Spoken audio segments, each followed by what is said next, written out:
You're listening to Cattywampus.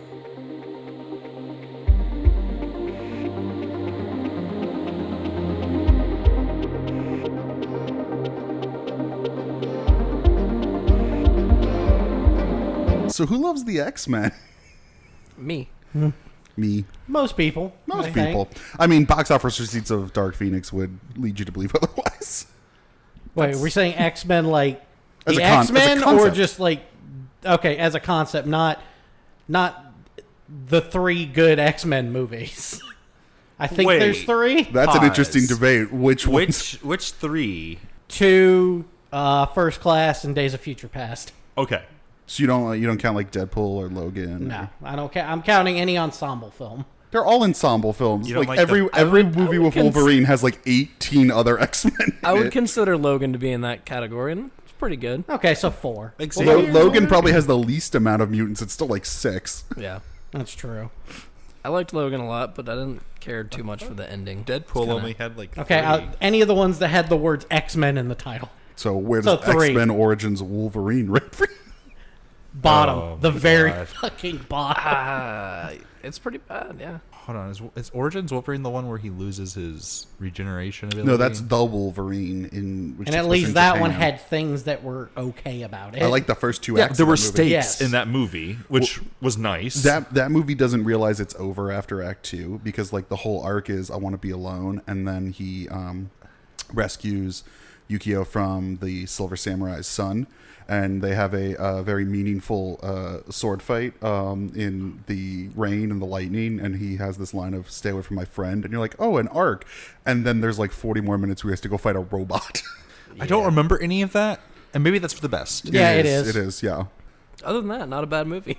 First 2 acts are great. Yeah. Anyway, so we read Marvel's Pox. Hoxpox. We read Hoxpox. God, I hate it. I hate that. Who came up with that? I'm slapping you right House of, now. House of X and Powers of 10 is what it's actually called. It's not called Powers of X? No, it's House of X Technically, it's and Powers Powers of of 10. Before we get into discussing it, why didn't he make it just one book? It's Because it's telling one overarching story, but one is really telling the story of Moira and her involvement, and the other one is telling the story of the current of current X-Men and their futures going forward. I just feel like I couldn't read one without the other. No, that's- I think, I don't. Oh, that's why there was a reading order on the back of each issue. Right. I think that Jonathan Hickman. So for anyone who doesn't know, Jonathan Hickman, who is a very well regarded, in my opinion, rightfully so, well regarded comic book writer, who's known for his intricate design work as well, has done has done 2 big runs for Marvel before, notably on Fantastic Four and then notably on the Avengers, leading to the new Secret Wars that kind of rebooted the Marvel Universe about 5 years ago. He's returned to Marvel to reboot the X-Men, although he's really not rebooting it. Turns out he's kind of doing the opposite. He's like, actually, like, everything counts plus more, and the way Marvel was pitching this is that there's like, this is the 4th epoch of the X-Men, that like the X-Men have like, so there's X-Men number 1, which is, the beginning of the X-Men.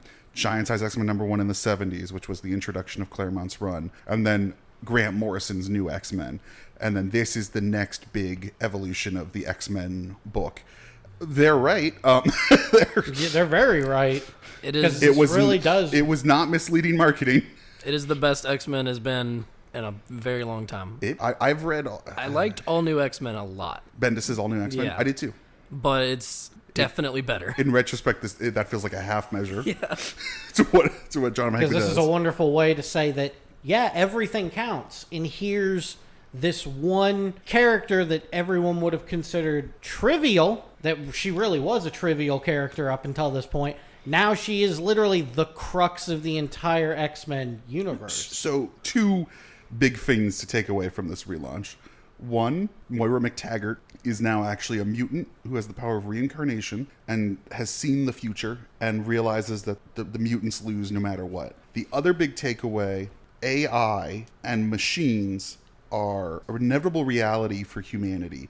And really, it's not about humans versus mutants. It's ultimately about mutants versus machines. Humans creating the Sentinels is the first step towards this sort of cybernetic AI future that will ultimately be not only the death of mutants, but the death of all reality at some point, which does tie into the larger Marvel universe. If this sounds confusing, don't worry, there are charts. Yeah. Lots and Lots lots of of charts. charts. When And thank God, because otherwise I would be so lost. I don't have a problem saying those charts are some of my favorite parts of the entire run. So he did this in his indie work all the time. He had these really cool design elements like that.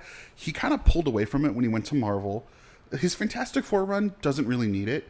I actually think his Avengers run could have used a lot more charts. And I think maybe Marvel was reticent, or maybe he was trying to see if he could tell a more traditional story about them. Thank God that literally 10% of each issue is a chart. Several charts. I don't know. I haven't read any new Marvel comics in a while. Mm-hmm. Yeah, you're kind of lapse. You're a lapse Marvel. You're a lapse comic guy. Yeah, the only comic I've really kept up with over the last probably 3 or 4 years was Walking Dead, which is over, and Invincible, which is over. Both are over. I've picked up a few Marvel series, like little limited runs, and just read a few things here and there. But I'm out of the loop. Last time, all new X-Men was the last time I was really into comics. That was 2013, I think. But yeah, so going into this, the first 2 issues, I was a little overwhelmed. I was like, what am I actually reading here? What is going on? What did I miss? So I will the time shifts and all that. Oh, by the way, there's X1, X to the power of 2, X to the power of 3, and kind of keep up with that because we're going to be jumping around. So I will say this, as someone who has read every issue of the X-Men, because I'm insane. Wow. And I've kept up with it, and I read comics every week. It was almost as jarring to me. It is. I think that's actually why it's a really good jumping on point, because all you kind of need to know is the basics of the X-Men, and he is throwing new stuff. I mean, it's all new stuff. Yeah. He is just. I'm assuming the characters introduced in the you're supposed to be 1,000-year confused. Yeah, but the new the characters that are in the talking year about 1,000, Cardinal and stuff like that. And Yeah, Rasputin. I'm assuming those are new characters. In the future, They the are. only character that existed before was Nimrod. Okay, that's what I thought. And technically, I mean, the Phalanx is an idea. Yeah. And that concept isn't necessarily X-Men exclusive. no, it's not. They were X-Men villains originally, but they are part of the larger Marvel universe. Well, no, what No, he's I mean, saying, like, the actual- concept of hive mind and Fermi yeah. paradox. superior Yeah, interactions, yeah. that. And he's like Hickman is taking all the X-Men stuff that you might think doesn't make sense, and he literally via charts goes, actually, this is exactly how it makes sense. Yep. It's all connected. He makes it feel like all of the weird continuity stuff over the last 40 years is all part of a grand plan, as if this was always building to his story. he found a way to make it feel like there was an X-Men show Bible written in 1970 that we've been following for 50 years. He was able Skillful. it's very skillful, and it's dense, but I thought it was actually, for how dense it is, it's a fairly quick read, and it really flows. Yeah. And once you get started, I mean, I think once I got past the 3rd issue, Yeah. I didn't stop. It's kind I of wanted to just keep Which going. I'm kind of jealous that you guys got to read through it all in kind of one sitting Right. straightforward, because I was reading this week to week as it came out, and by God, the way some of those issues end, you're just like, I can't fucking all the- stand this. all I the- need to know. You mean with all the X-Men dead? Right? Yeah, that God, that that blew my hurt. mind. That was great. So they cured death, which is insane. And we have detailed white papers on how that actually How they works. cure death, why it works, why these 6 mutants thing in about- tandem work perfectly to allow death to no longer be a problem. And a perfect mix too, where it's Proteus, who's a very old character, but then also 2 of Bendis's newer inventions from that run are part of that hive. that Gold Balls guy. All I could think of was the grape guy. What's his name in My Hero Academia with the purple balls? Oh yeah. Oh yeah, grape juice. Grape. Oh, that's all I can think of. Yeah, Yeah. I mean, in the Bendis run, it was funny. He was a funny character, and it was kind of joking. He was like, "Yeah, I know," and he picked that name. He's like, "Yeah, I know what I'm doing." He's kind of in on the joke. But now he's like A god? yeah. Well, they're Yeah, all he gods. is. I mean, Magneto. What was it? Magneto says. Who does it? Magneto says this to someone at some We point. are He goes, your gods. Oh, he goes, yeah. "You're standing amongst gods. Yeah. You stand before gods." Yeah, no, he makes that point a few different ways. Yeah. Because somehow Hickman just throws out, oh yeah, turns out those gold balls are actually eggs. Yeah, they're unfertilized eggs. Yeah, so basically the X-Men, Moira McTaggart, basically using her reincarnation ability, convinces Charles and Magneto to become proactive members of the mutant race in a different way. So instead of fighting each other or fighting at all, they start building a society. And Charles and Magneto recruit a bunch of key players like Forge and Mr. Sinister and all these X-Men characters to cheat death. Forge turns Cerebro into a thing that records the consciousness of all mutants. Mr. Sinister, who was already a geneticist mutant who was collecting DNA, now catalogs all mutant DNA. And then with this hive, so if any mutant dies, there's a system in place to regenerate their body, bring it back to maturity, and re-imprint their consciousness that is constantly being backed up to right before they died. It only takes does it say a week? I thought it was 48 hours. Yeah, something like that. It's short. They have a weekly update schedule, and then they have they have a weekly backup schedule. Yes, they has got back up once a 5 week. different redundant backups of all of this. And this is all mutants. So the idea is that X-Men who have died 10 years ago, 5 years ago. So basically what Hickman has said is anyone who's ever died is coming back, except the one. if you have precognitive abilities. Because if you're a precog, if you can see the future, you are a danger to this, because Moira knows that the eventual future that she knows about can't be shared, otherwise it will come true. Because and this is the part that I was not a little wonky. I got it when I read it, but essentially it's like a self-fulfilling prophecy. Yeah, exactly. Right? Like if you know about it, it will happen. Yeah, like the humans will eventually merge with technology and then become a hive with the phalanx, which will lead to the black hole level destruction of all reality. Yep. And therefore, in order to prevent this, and in order for mutants to win, no one should be able to see the future and therefore be able to prevent Moira from doing this. So they've lied to a few people about who's coming back. We already know Mystique has been lied to. I mean, the other, and then the other, because Destiny, I think, was the one that she's. Yeah, Mystique's just like, yeah, you're gonna bring her back, right? Yeah, sure. No. Yeah, no. Well, the other thing, they don't bring this up, but I was like, so there's also a thing implied in the book that Moira and Charles knowingly mated with who they mated to create Proteus and Legion because they needed those level of mutants. Well, Legion's dead girlfriend is also precognitive, and at a certain point, Xavier's son is gonna like to me. I'm like, oh, to me he would not point out. He would not name check Legion and involve Proteus and point that out, and then also drop the thread of, and we can't bring back precogs. I'm like, oh no, what happens when Legion shows up? And it's like, so where's my girlfriend? Where's Blindfold? There's a lot of dangling threads left where it's like, so what happens if the wrong mind is put in the wrong body? What happens if a mutant is born? Yeah, there's and several then sheets 13 on years that. later is a precog. What are you gonna do to this 13-year-old kid? I still think it's really strange how easily they got all of the villains in on it. And I'm really like the whole book as a whole, it is very unsettling seeing all these people working together. Is Apocalypse the new Wolverine? The brooding, I'm here, but I don't. I guess Kinda. Like from a character stick, because Wolverine's like all in. Yeah. And so Wolverine is all in, but Apocalypse is now this guy who's like, all right, I'm on your crazy kid's mission, but I don't know about this, but I know it's the right thing to do. I really liked Apocalypse in this book. I thought he was great, so especially cool. in Powers during what was it, X 100 years X100, into the future. Yeah. He was fantastic, actually leading Him and old Wolverine. old Wolverine as one of his horsemen. Yeah, He was Wolverine was War. War, and then he had Oh yeah, the little 4 horsemen cutout sheet. Krakoa, who is now in Cypher's body, so he can communicate, is pestilent. Or no, he's Famine, I think. He's Famine. Like House of X is all about all the characters you've met before and know before, and then Powers of 10, it's like here's I don't know 50 new characters and 16 new timelines, and here's a more Ultimately, we're going to toss it anyway because these are timelines that we don't want to occur anyway. Here's a Moira McTaggart that looks like Apocalypse. I'm like, what's that? Yeah. It's one page. Yeah. And you're like, what?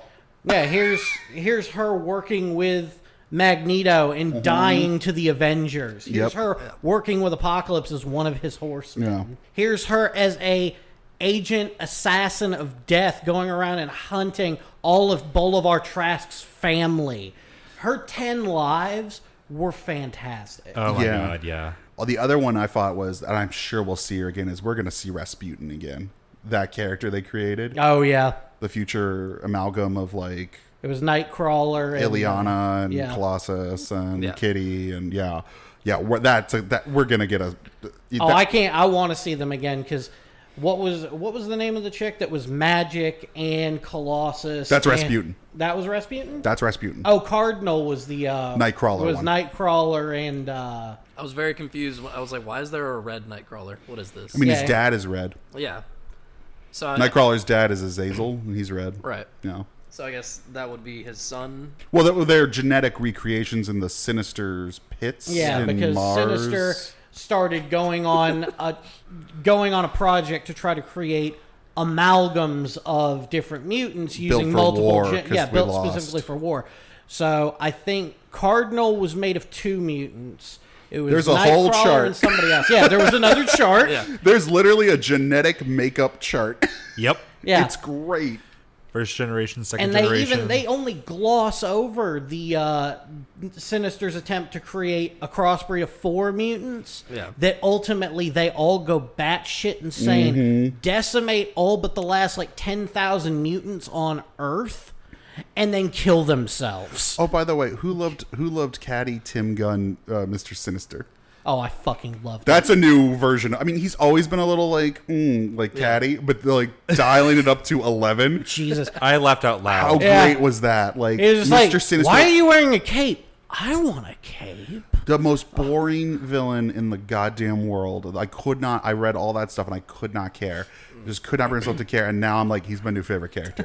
Mr. Sinister is my new favorite character. I could not believe it. Someone explain Mr. Sinister to me. I've never read X-Men before this series. Yeah, so Mr. Sinister, I mean, honestly, the book kind of explained all you need to know. He's a genetic, he's obsessed with genetics. He has a million copies of himself just running around. That's newish. Okay. He's definitely cloned himself before. He's cloned himself But the before, idea yeah. that Bar Sinister, the island, is all him is a little new, I believe.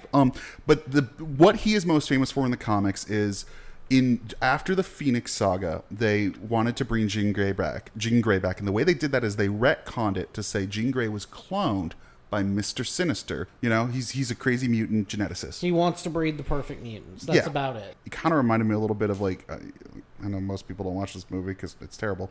He kind of reminded me of Dieter Laser from Human Centipede. The doctor. Yeah. The way he's like, I've created the perfect, you can, the way he's written, I'm like, so he's got a German accent right now. Like he has to have a German, look at my cape and look at my, he's look at what I've done. You can't have all of those heroes and all of those villains in a community last for very long. Oh no, it's built to fail. That's what's so Yeah. cool So about it. how long is it going to take? Until Jonathan Hickman is done. Yeah. Yeah. I don't know. I'm just really. I'd say about 10 years until we need to reboot the X-Men again. Yeah. Yeah, I give it another 3. I give it at least a year, 1 to 3 years before Krakoa completely collapses on itself.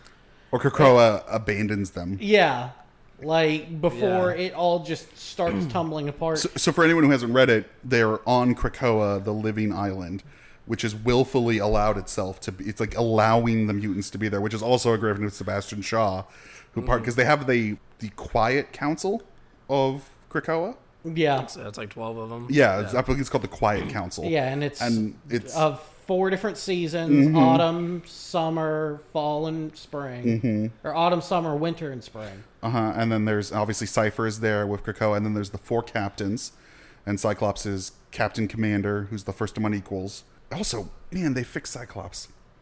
Cyclops is How great. fun is Cyclops in the book? I'm just really interested in the Cyclops, Jean Grey, Wolverine. I loved X-Men dynamic. #1.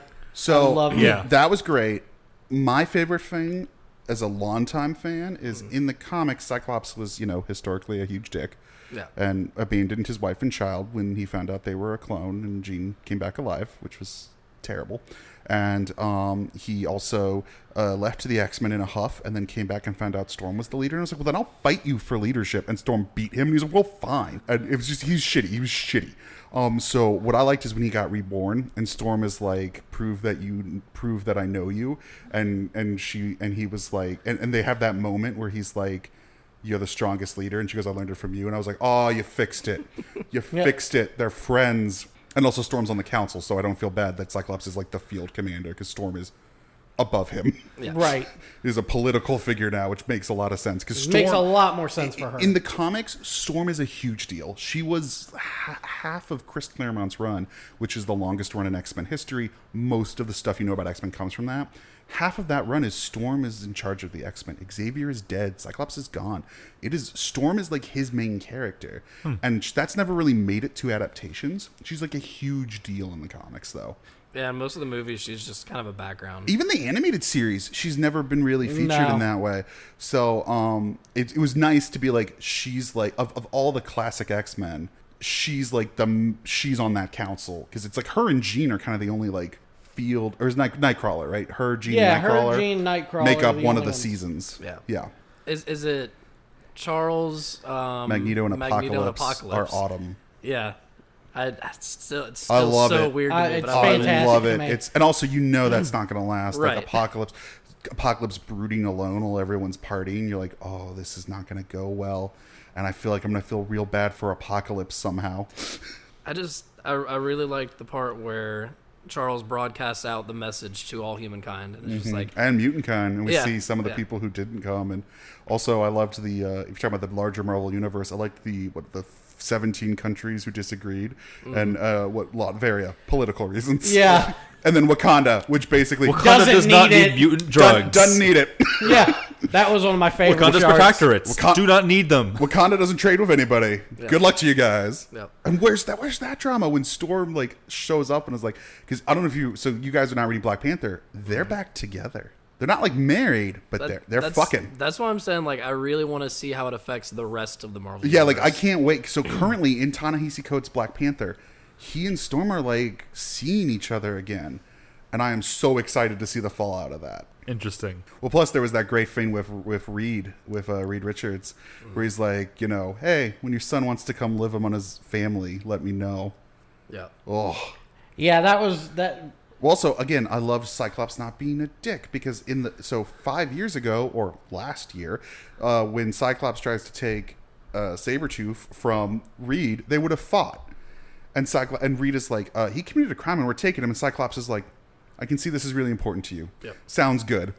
We'll deal with this later. We're good to gonna see get him one way or Well, another. also, but just the way that Cyclops is like, it's just good to see you again, friend. Like, I don't want to fight you. And I'm like, oh, finally, because Cyclops has been like insane for like 10 years. Killing and fighting people and Taking the Phoenix. And yeah, it's been a nightmare for that character. I mean, and so like it was nice to see him just be like, "Oh, hi, Reed. Like, it's cool to see you guys. Yeah, take him. Don't worry about it." But then that little thing at the end where it's like, "Yeah, your son, one of the most powerful mutants in the world. Let him know when he wants to show up to his real family." So, Yeah. who's his son? Reed and Sue have 2 kids, Franklin and Valeria. Franklin is a mutant, and he is one of the most powerful mutants in the world. He can change reality. Whatever he sees fit. Sounds useful. Yeah, he actually saved the world from Onslaught, which was the consciousness of Xavier and Magneto formed. Like Xavier couldn't let go of Magneto and, in this sort of almost incestual way, formed like a singular consciousness that left Xavier, manifested, and then tried to kill everyone. And Franklin stopped it. That was sort of the big reveal of his full potential of powers. And then the people who died, he actually slipped them into a pocket dimension. It was like a year-long event called Heroes Reborn. It was an excuse to retell the origins of Captain America, the Fantastic Four, the Avengers, Iron Man. Those were the 4 books, and they were done by Image creators. It was like a whole thing in the 90s. But it kind of revealed Franklin's like power. Like he's really powerful, but he's a mutant. I feel like characters die a lot in comic books. Yeah. But for some reason, the Johnny Storm dying and Wolverine dying, I heard both of those like in the news for some reason. That was a big deal. The Wolverine thing was marketed as a big deal. The Johnny Storm thing was marketed as a big deal. I thought it was strange. I think it was like the news was on somewhere, and I heard Marvel's like, oh, hey, marketed they're a gonna few of kill them. this Obviously, character. Captain America, the death of Captain America was a that huge was in the deal. news. I remember that one. I'm trying to think of the other ones they've It done. just seems strange to me because most of the time when a character dies, they're gonna be back next week. Sometimes, I mean, they kept. I mean, Wolverine was- stayed dead for a lot longer than I Wolverine thought he stayed died would. for like 5 years. I Yeah. was impressed with their restraint. Yeah. Now, granted, Well, they introduced like 6 other Wolverines. right. Yeah. They killed Logan, but then they put out like 6 different Wolverine books. Laura became the new Wolverine, and then Old Yeah. Man Logan stuck around after Secret Wars. Were any of those worth reading? Actually, I thought both books were pretty good, actually. Because I read the death, like, I read where All he New died, Wolverine and I was read- good, and Old Man Logan was good. There's always good stuff, you know. There's definitely trends of stuff that doesn't work, but there's always like, There's always at least one good book. or more. They're usually more. Yeah. Like, I mean, you know, like people have talked about how Marvel's kind of lost their way, but for the last, like just last year, Miss Marvel ended. So for 10 years, there was one of the best books published ever. Miss Marvel was from Marvel, you know. I really liked the Spider Women. Yeah, Spider-Gwen, Yeah. Spider-Woman, and Silk. Silk. That was a fun run. Yeah, I liked that a lot. That was kind of around the same time as All New X-Men, wasn't it? Or, like, right And after? Spider-Gwen was the one that kept going. Yeah. And then ended with issue, like in the 30s. Yeah. And then it got rebooted with a new writer, and it wasn't for me. It was fine. The creators told their story, and I was like, oh, we're done. Yeah. It wasn't like Miss Marvel or Miles, where Bendis left and G. Willow Wilson left, and they're fine. It's still good, you know. We're like, you're right, and now they're part of the universe, and we can move forward. Spider-Gwen was kind of finite, but obviously she's so popular that they want to keep it going. What does Miles do right now? Whatever a spider can. I mean, like, Boom! so are there Good night! Are there like 2 Spider-Man books right now? Like a Yeah, yes. there's Amazing Spider-Man, and then just is it just I think it's just Spider-Man. just Spider-Man? It's by Yep. Solid and Ahmed. And 'Cause last is- time I knew what he was up to was All New X-Men, because that's what brought Yeah. him into the universe and everything. But well, Secret Wars brought him into the universe. okay, but then that book was, I guess, taking place alongside it. Well, there was and so what happened in that book is Miles teamed up with them, and they ended up back in the Ultimate Universe Oh, okay. for like a quick little diversion. Because one of Bendis's last things before he went to DC was surprise, the Ultimate Universe still exists. I know we killed it, but I didn't. Oh, it's just Miles Morales Spider-Man. Okay, so that's What I was like. Is one called Peter Parker Spider-Man, one called Miles? No, it's just Should Miles be. Morales Spider-Man. it's Amazing Spider-Man, and I feel like the I title think it's of funny Amazing that they're keeping them Spider-Man- both as Spider-Man, but there can't be 2 Spider-Women. Because Gwen's officially changed her name to Ghost Spider, which I fucking hate. Ghost Spider. Yeah. That's awful. It should just be Spider Ghost. If you're gonna use Ghost, Spider Ghost. or none of that. Yeah. I mean, I would rather her just go by Spider-Gwen. Like, I'd Ghost Spider. Fucking hate it. Does she have a new outfit? No. Nope. She just changed her name because there was already a Spider-Woman. Mm-hmm. But there can be 2 Spider-Man. Mm-hmm. But, And also the current Spider-Woman, there's also like 3 others anyway. yeah. Is Silk it's- still around? I'm sure she's still around. She's still We just around. don't I mean, see her character never her. died, but she doesn't show up. She's kind of off the board right now. What is Spider-Woman doing now? Because This is a fun conversation where Brian just asks us what's happening. Yeah, in the what's, Marvel yeah, Universe what's for the happening? Because last I'm 5 very New very podcast out. idea. Brian asks us questions about So what's up current with events. Daredevil? Yeah. What's he doing? Still blind? Yeah. I think long story short is I need to start reading some more comics. When Dan You have Slott time. when Dan Slott left Spider-Man, there was kind of the line kind of shrank back down, and they're like, let's go back to basics a little, and let's relaunch Amazing Spider-Man and slowly roll out other Spider-Man books. So they have started a new Black Cat book that is great. I'll have to check that out. Yeah, it's really fun. It's really fun. So where do you think this Hoxpox is going? Hoxpox, to Dawn of X. Right, Docs. Docs, Hoxpox if you will. Docs. Hoxpox, Docs, Cox. But yeah, Rocks. so what? Rock. Rock. I know there's like 4 or 5 books that are It's like planned 6. or 6, Yeah. but I don't know. More Like to come. what do you think is gonna happen? I think we're gonna. The 2 things that stood out to me were no precogs and that sentence. There has never been. It is unknown what will happen if a mind is placed into a different body. I'm like, okay, well, those 2 things have to happen. Yeah. I mean, obviously that's got to happen. Yeah, that thing Yeah. with the mind Yeah. and body thing isn't just mentioned once. It's mentioned in 2 different sheets. Well, plus there's the thing of Proteus. So Proteus can't stay in a living body, so they're making him husks. So what happens when Proteus gets into the wrong body? What happens when Proteus dies and his mind has to go? You know, like there's a lot of stuff that can happen. You know, what happens when Apocalypse goes? I'm not so sure about this. Although I really liked how Exodus was all in, the villain Exodus. Yeah. He's the one who's like, he was the one who told Shaw, like, no, the land is sacred. Yep. Like this is Eden. We can't. No property. I really the trial of Sabretooth was Sabretooth awesome. was great. pretty badass.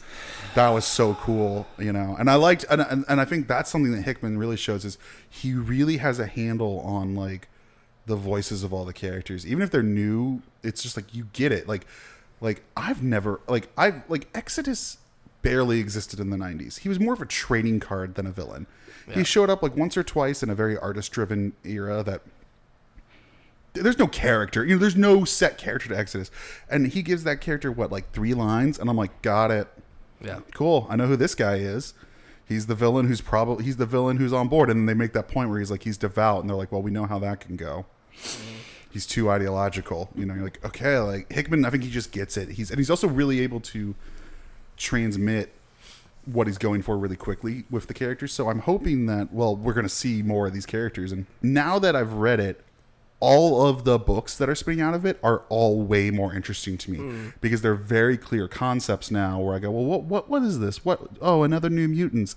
I'm like, no. This island is constantly getting new children. Yeah. Oh, okay. So now we get to see some of these new kids, okay. That was another thing that I thought that was fantastic was let's have this council. Let's lay out our laws.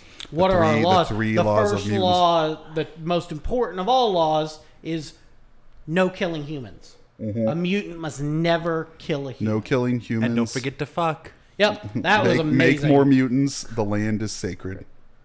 Yep. Pretty easy. Nightcrawler just sits up and goes, We need to make go more. forth and multiply. Man, Nightcrawler, are you suggesting that we just all fuck? Jonathan Hickman tweeted, a group of crows is called a murder. A group of mutants is called an orgy. That's what I loved about X-Men #1 too, was just they don't really explain it. So they're all just living together, right? Yeah, they're just all living together, and then all of a sudden you see a chart of everybody's rooms. Why do Cyclops, and Wolverine's rooms all connect with doors?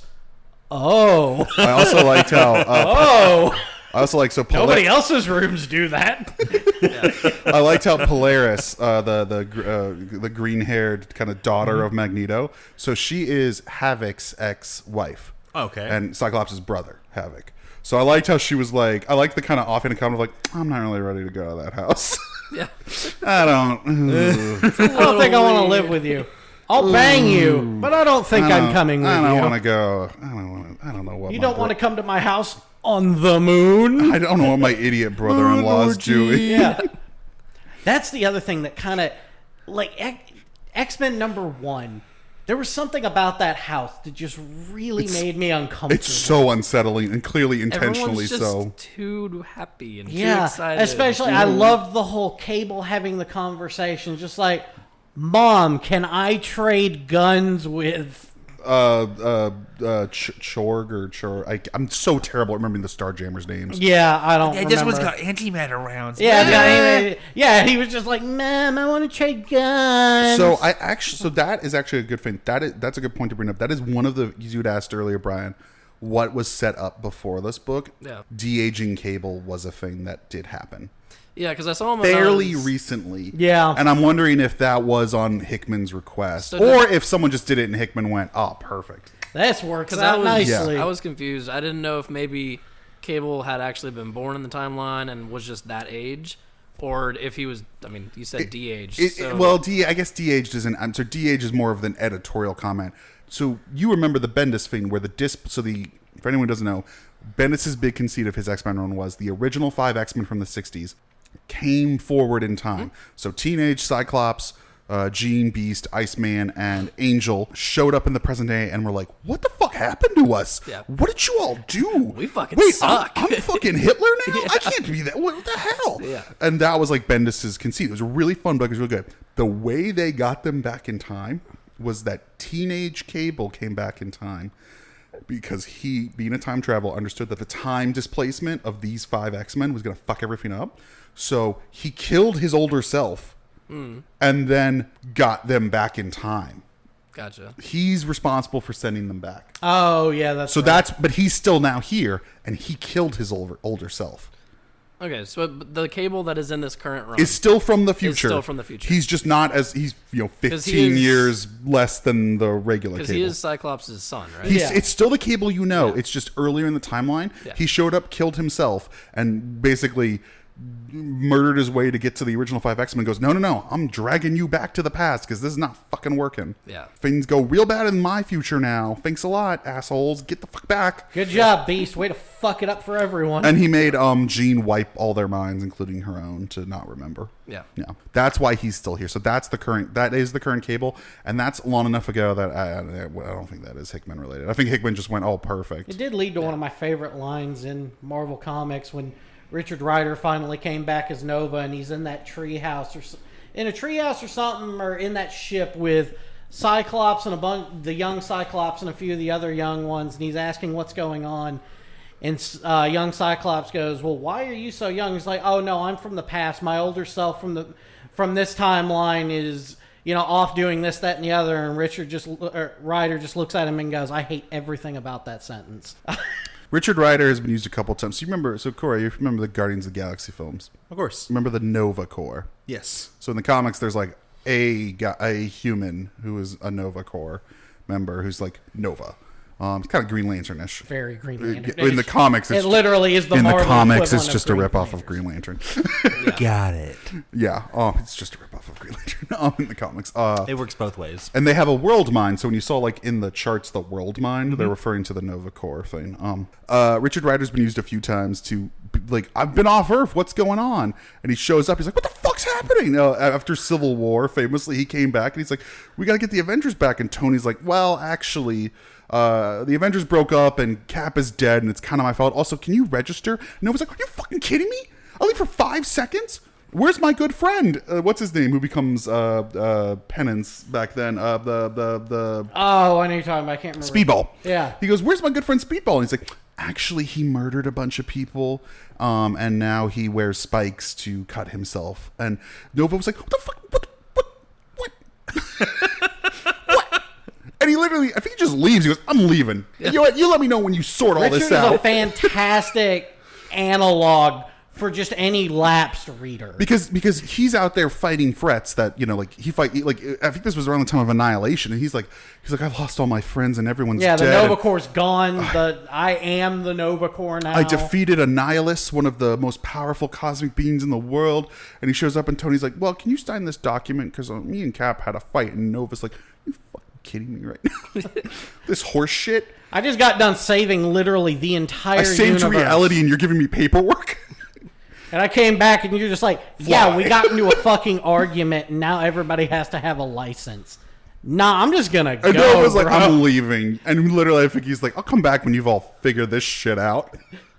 This sounds amazing. Oh yeah, Nova's great. Like Nova's a really great foil for that because he's dealing with stuff that the Marvel heroes. Well, the Marvel heroes have fought people like Annihilus and Thanos. They don't have the cosmic minds. Like they can't even comprehend like what is out there.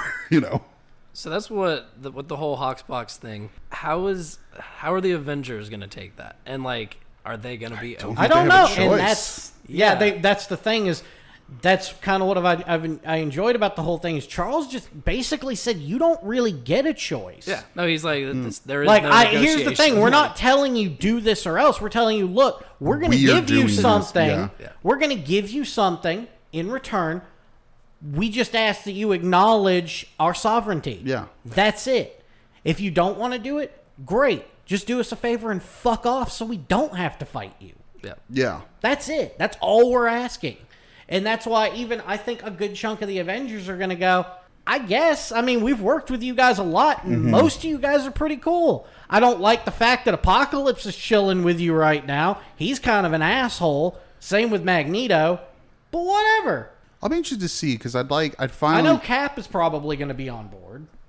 See, that's a really interesting question to me because Hickman, when he wrote Avengers, he had Beast back on the Avengers with Cap for a moment, and it was interesting. And they kind of have always had to sideskirt the Captain America question, which is how could Captain America in America let something like the Sentinels happen? Like how, right?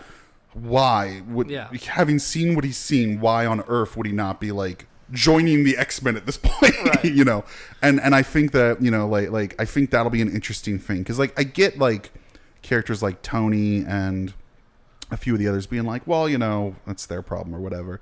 It's weird for Cap. You know. I don't know. Oppression. I'm sure it'll be fine. if Like they that's just had- not, you know. The issues Let that somebody started, else do it. The issues that started Civil War and like, Mm-hmm. I guess Avengers versus X-Men was them fighting over the Phoenix Force, right? That was their first real crack at trying to deal with the fact that the Avengers haven't really handled this massive genocidal oppression that exists in their own country towards Yeah. mutants. Yeah. And it was handled, I mean, they addressed it. I just don't think it was very satisfying for anyone. No, because And- it didn't change the status quo at all. And they ultimately had to talk around it. Yeah. They basically had Cyclops be like, "Hey, Cap, you kind of been real shitty to us," and Cap's like, "Ugh, it's complicated. Like that's not, you know, like." Well, you know, I got my own stuff going on. And part of that too is Cap's is a bit of a different character in the comics than he is in the movies, because like obviously in the movies, like it's good that they've taken Chris Evans off the board, because there's no theoretical way that the Chris Evans versions of Captain America, if the mutants showed up, the idea that Captain America would ever allow any of this to happen. Yeah. Like Captain America would be destroying Sentinel facility, you know, like there's just that. yeah, because they've already God shown would that he's never do willing that. to walk away Yeah. from the United States to do what's right. I mean, it's always been a tricky issue, and which is why they've always kind of been separated. But since Hickman has written all of them before, I think we're going to get a little bit more of that. Yeah. And I'll be interested to see, especially now that the comics have moved more towards the films and Captain America become a little bit more of the Chris Evans version. There's a lot of fertile ground. I mean, it's one of the most promising beginnings I've ever seen in comics. It's 12 Yeah, of the it best was- X-Men issues I've ever read. it was. Yeah. It's. I mean, it's good. All of it is just a story that, as one whole, reading it all as a whole, it feels like its own contained story that's really good. But the way that House of X, Powers of X ends, 10. Powers of 10. whatever. Well, House of excuse me. It's not the iPhone X, it's the iPhone 10. Excuse me, do you have any eye touches? But no, the way it Mac sets up OS 10. everything is just such a fantastic beginning for. Honestly, this could be a jumping off point for the entire Marvel universe at this point. It's the strongest Marvel comic I've read in a very long time. Things have not. The last time I think I was this excited about comics in the current continuity of Marvel was when Bendis took over the Avengers. Like New Avengers, when he introduced that new team. So he did Disassembled. It was 4 issues. It was quick. It was done. He destroyed the Avengers, and then Cap and Iron Man and Spider-Man and Luke Cage and Daredevil and everybody met on the prison in the Bay, and all the supervillains broke out, and somebody behind the scenes did it, and it was so exciting and cool and interesting. What's the Marvel universe now? And Bendis was clearly in control, Yeah. and it's really exciting, and it's a very rare feeling in comics to really feel like I don't know what's going to happen. It feels like this is something he's been planning for a long time. Yeah. Like the amount of detail and everything that's in this is to me, I feel like I've never read a Marvel comic as dense as this. Like, it just doesn't. Because I don't think there's ever been a Marvel comic. Including that's- Hickman's previous Marvel comics. Yeah. They were dense, but this is... Yeah. I think it's worth reading. Yeah, it's... Oh no, I fervently encourage anybody, even if you've never really been into comics before, sit down and read this, because it'll make you want to read everything. So is anyone continue? Are you continuing? Brian, are you back on the wagon? Yeah. Yeah. Corey, are you I don't gonna... really read comics, but like I'm going to be keeping an eye on this every week. Yeah, I want to mean, see the next one. And what's cool is there's an issue every week of all these new books. yeah, Yeah. I see that. And if you looked at the schedule on the the first X1, Yeah, Wait, X-Men an, one. an issue of each book every week, or And one one issue? of the books has One an of issue. the It goes books, one and but one. they There's all an are X-Men. gonna- There is an X-Men book to read every week. there's Yeah. a one and one, and then 2 of them come out the same week, and then 2, and then 3. Yeah, I'm sure not all of the books will be winners, but at this point, well, one, I'm going to give all of them a pretty long leash. Yeah. Like, I really want to know what's going on. I'm going to give all of them at least, 6 or 7 issues just to be like, hey, what's going on here? Like this is... See how everything ties in. Yeah, Yeah. I'm on board. Like I want to revisit this in a few months. And then there's recap another it. wave of books in a couple months, including Wolverine's solo book. What's Wolverine think about all this? He can't be totally on board, right? Yeah, there's no reality in which Wolverine staring down Apocalypse. Because he even said when Apocalypse showed up that he was just like, I don't like this. They seem kind of buddy. In the future. Yeah. In the future, like, sure. But that's a cool dramatic thing. What makes them buddy? Right. Are we going to get to see the story where Wolverine and Apocalypse start to like each other? I'm edgy, so am I. Yeah, I like. I'm brood. What a brood together. Like, I want to see the Brooding issue where it's just romance. like, Apocalypse, you need to chill out. Have a beer with me. Hey, Logan. Would you like to come to this cliffside and stare at the moon and think about things? Yes, I would. You want Schnicked. to be brooding buddies? It's exciting. I mean, it's just an exciting. It's awesome to see Charles be the way he is right now. He's very Confident. and it's a little like, Malevolent. It's a little Yeah. creepy. Yeah. It's a little fascist. Yeah. Oh yeah, I like it. But I'm really into it, and The X-Men are cool again. They got him out of the wheelchair, and they got him with the new Cerebro helmet Mm-hmm. thing, and That helmet is amazing. Jonathan Hickman loves a big helmet. For anyone who's read Jonathan Hickman, Oh, yeah. Jonathan Hickman loves him a big helmet. I was just wondering, who is that? It's a giant blue X. I wonder who that could be. Jonathan Hickman put Reed Richards in a similar helmet in the Ultimate Universe. Yep. the white Magneto outfit came from All New X-Men, right? Yeah, from the all-new X-Men Uncanny, the Bendis run, that Yeah. redesign. It was Chris Pacello. I love that love white outfit. Well, I love all those designs, but I think that whole run, they're all designed so well. Yeah. I really like the Jean Grey. Just Back throw in it the back. old costume. Just throw it back. Back in the 70s costume. Throw it back to the 70s. I love Cyclops' new I redesign like outfit. Cyclops's, but I really liked the one from All New X-Men. I I really did like too. the Black with the big red X Yeah, over the face. I like Yeah. it. I liked Wolverine. It's a subtle redesign. It's the orange and yellow. It's though, the orange and like- yellow, but it's subtle. But But that was always my it's- favorite. The mask is different. It's way more angular and out, Yeah. and also they took him back to being like really short and stocky. And Yeah. they really played it. I also thought the art was great. I mean, just both books very cohesive. They worked together, but they were different. And you replayed events, and different artists did different events. But it was very interesting. The whole thing works together really well. Yeah, I mean, I guess I've kind of run out of good things. It's great. I will never run out of good things Read to it. say about Read this X-Men. book. We'll probably do another episode about other X-Men stuff. This is probably not our first X-Men episode, but I think this is a really good primer to like get This into is a X-Men. really. I would like to revisit this on a regular basis. We're just gonna come Are an we X-Men now podcast. the X-Men podcast? Yeah. I'm not against that. Cattywampus. My whole life. X. My whole life. has Powers kind of Wampus. led up to this point. 'Cause Yeah, I've always loved. The You've never X-Men. been more prepared Yeah. for any moment. Let's go. Wait till Psylocke. Wait till we get to Excalibur 1 and Yeah. Brian's favorite character, Psylocke. Well, so Psylocke and Nightcrawler, and I was You pretty happy. got with some good Nightcrawler in I there. got did. the This is some scene, good The scene Nightcrawler. with Oh my God. Nightcrawler and Logan right before they both died was amazing. That was You got some like- this grade A Nightcrawler. yeah. that was the most humanizing thing of Logan I've seen in a long time. That whole he is genuinely scared for a moment. Am I going to hell? It reminded me a lot of their relationship in I think Uncanny X-Force. Uncanny X-Force, They- and it goes back. Obviously it Yeah, goes back yeah, to yeah. the Claremont. He made. Yeah. They were friends. But yeah, those Nightcrawler and Wolverine have always been like some of my a good team. favorite characters. It's a good buddy team. Yeah. All right. Well, I think we nailed it. Read the comic, Read it. Read it. please. Yep. Anyway, Where's my check from Disney? where's my Disney check? I guess we should just end by singing the X-Men theme song. And I'm out. No, I was thinking the one with the lyrics. Oh. Huh? I don't remember- There was one with lyrics. The Pride of the X-Men pilot. Oh no. No, is it no place to hide, no place to run. The mutant age has now begun. X-Men, save the day, save the day.